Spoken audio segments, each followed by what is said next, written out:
Hi guys, Nicole Kernohan here. I'm going to be talking about the 30-day gratitude challenge today, what it is, why someone might consider it, how it works, and how you can get started. But before I do, I actually want to take you back about 16 years ago, because this is where my journey started with this way of thinking, but it took me a long time to figure out what the heck I was doing and how I'd be able to share it with others. So about 16 years ago, I had what at the time they thought was a stroke, and I lost functionality of the right side of my body. I was essentially paralyzed, the right arm, right leg. They later found out it was an MS episode, so I have multiple sclerosis. It was never a stroke. Long story. But anyways, this is what I want to tell you. When I went through that experience, I distinctly remember, I remember so much of it. I remember a lot of it like it was yesterday. But I remember only 2 instances where I cried. I'm not trying to make that sound like I'm strong and you shouldn't cry. I believe in all emotions, let it out. But the reason I only cried 2 times, I remember once was when I couldn't tie my shoelaces, a little hard with one hand, and that was sad. And another time, I think my mother was helping me do my hair and mascara, and she said, she was like, "Do you think you need mascara today?" And then I cried. I'm like, "I need my mascara!" And I couldn't do it with my left hand yet. Obviously I could if I kept practicing, but at that moment I couldn't. So two funny little instances. Those are literally the 2 times I cried. And let me tell you, the doctors told me that they didn't know why it had happened to me. They didn't know whether or not I would get my functionality back or not. Like there was a possibility that I could be paralyzed on the right side of my body for the rest of my life. So how do I share this? Basically what happened was what I thought when I did heal over about 2 months. I recovered, I regained functionality, and I thought for years and years that it was my health. I dramatically changed my diet and I changed my exercise, naturopaths and nutritionists and chiro and osteo and massage. I did all these things which I still today believe are incredibly important and valuable. And they've been a big part of my life and my healing and my health today. But I believe for many years that that was really the root. That was why I was able to heal so well, was because of the nutrition and lifestyle aspects. But what I found was that the root of why I was able to heal and change and transform was because of my mindset. It was because I was seeing the world and seeing myself and what was in front of me and what was presented to me from a place of opportunity, from a place of abundance. You see, we have 2 sides. There's 2 sides that are constantly in our reality at all times. They're parallel realities. They're parallel. 2 sides of the same coin. One is of lack, worst case scenario, not enough time, not enough money, not enough love, not enough good.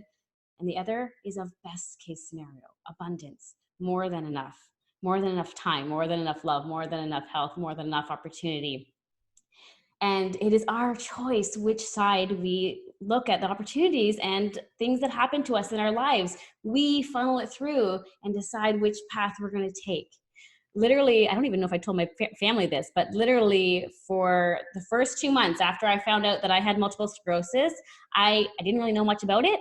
I did not look into the worst case scenario. I know now, you know, there's the degenerative condition typically ends up in a wheelchair, not typically, but it's common to end up physically disabled. I didn't know that. For 2 months, I only looked at best case scenario. I only looked at solutions. I only looked at opportunity. I saw a vision. I saw myself healthy and fit and active. I had lots of plans for my future. I'm not trying to make this sound like I'm curing all disease, by the way, please. This is my story, but I do believe it's a really important aspect, and it is just really, really cool because I literally didn't know what I had done until like 13 years later, 14 years later, when I started to learn about the mind and psychology and our neural pathways and how they affect our physiology, how they affect our feelings, our actions, our results. There's a scientific formula to results in our life. And it's a simple formula. And if we know the formula, we can apply it to other areas. And for me, I didn't really understand the formula. So I did it unconsciously in one area. And I sometimes did it in other areas, but I couldn't reapply it to all areas of my life. I'm going to tell you the formula in a second. But just to continue on my story really quickly, I worked in corporate for 10 years, and I often was on the best case scenario, but sometimes I wasn't. But because I didn't know what I was doing, it was just my natural way of being. I wasn't able to apply it and actually consciously make those changes. I did some work with visualization based on from one of my coaches or one of my leaders at the time. I did some work on goal setting and repetition. I did some of the things that I now teach in psychology, but I didn't understand why and what I was doing. And then when I went and opened my store, I owned a retail store for a few years, a health food store. We were doing really well at the beginning, but then I was really struggling for a few reasons. One was I couldn't figure out how to help people change their behaviors, change their feelings, change their actions. And the other was we were struggling, like the business started to struggle, and I couldn't really figure it out. Anyways, I decided I had the courage to sell the store, to leave that business, and really move on to now what I do is essentially this. I coach and teach and train people around the world on how to change their results, how to change their, through positive psychology primarily, and I also have an online health and wellness business too. But here's the formula, because you may have been waiting if you've been patiently listening, if you caught that. There is a formula to changing your results. Here it is. Your thoughts lead to your feelings. That's your conscious mind to your subconscious mind. Your feelings funnel into your actions. Your actions are what produce your results. Your thoughts control your feelings control your actions control your results. That's it. Very simple. Unfortunately, the vast majority of society doesn't apply it consciously to their benefit. They just allow whatever they see in their reality to create their feelings, and that creates their actions, and that creates their results, rather than taking the conscious choice to use a system to change that process. So what I do in a lot of my programs, I'm only talking about one today, just the gratitude challenge, but a lot of what we do is through a specific process to reprogram your neural pathways, to start from the beginning, to change how you think, to change how you feel, and therefore it changes how you act, and then therefore it changes your results. Okay, so let me get through this really quickly. I want to make sure I get some of the key points. Okay, so why don't I just chat a little bit about the challenge itself. So there are 7 areas of life that we actually go through in these 30 days. And it's really important to look at all 7 areas, because we don't have just a lack of money problem or just a lack of health problem. We are one person. We have to look at the whole picture. So we actually take a look at, well, you take a look yourself. You're welcome to share with me, but you take a look at your relationships, your time, your money, your career and interests, your health, your spirituality, and ultimately how you see and feel about yourself.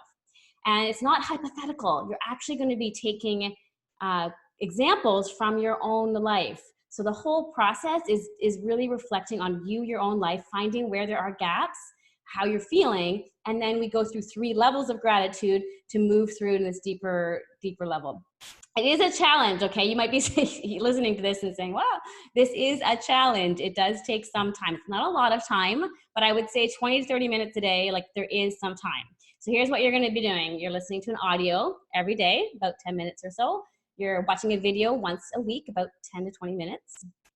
This is all laid out for you very clearly every day. You don't have to remember what I'm saying, but you're writing every day, pulling those things out of yourself. If you're trying to change yourself, we got to go in and pull them out. And then you're also going to be reading a short thing every day, maybe 5 minutes a day. And then really, really importantly is you actually jump on once a week, a group coaching Q&A call. If anything else, if nothing else, that is so important. If you can be disciplined to jump on that call, there's a few different time slots, so there's different options, but that's where you can learn. You'll always, I promise if you look for it, you'll always learn more. You will have the opportunity to ask questions. You can share, you can hear other people's examples and stories. If you're feeling stuck and down, this pulls you up. So it's really important that once a week, jumping into that Q&A call, that coaching call time slot. Okay, so those are the different components.